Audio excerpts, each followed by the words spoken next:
Hakuna mkutano utafanywa kuhusu masuala ya Dzombo ya madini bila kuhusisha watu wote wa Dzombo. Haya masuala ambayo yanazungumzwa ya madini hayahusishi only hapo Mrima peke yake. Hii tunazungumzia Dzombo nzima. Na pengine pia itatoka zaidi ya Dzombo, hatujui. Yaani hatima yetu sisi hatujui ni ipi. Kwa hivyo decision haiwezi kufanya na watu watatu wanne.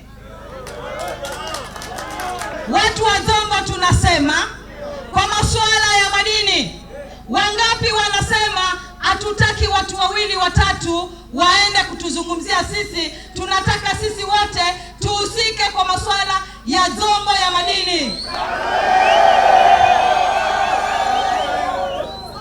Tunasema sisi wananchi wa Dzombo, iwapo kutakuwa na masuala ya kuzungumziwa madini, sisi wote kama watu wa Dzombo tupatiwe taarifa, tuje tuparticipate, tutoe maoni yetu, tuulize maswali yetu. Mikono juu.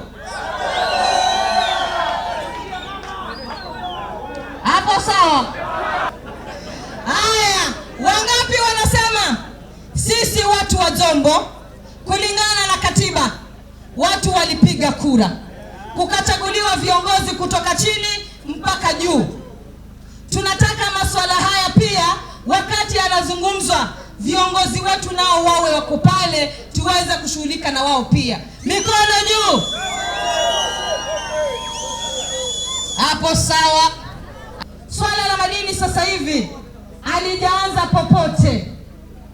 Ndio saa hizi tunafaa tuwe engaged kama community.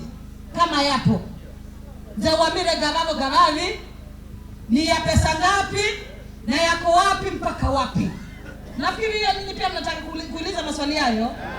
Pia mimi hayo maswali niko nayo.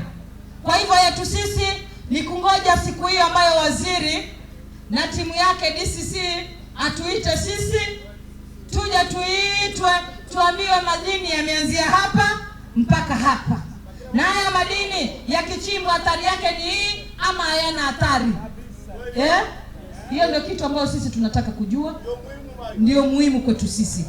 Kwa hivyo kwa sasa hivi zile tetesi, kelele, tuache kukosana, tukapatia mtu mwanya akapita na katikati. Tuungane sisi wote kama kitu kimoja.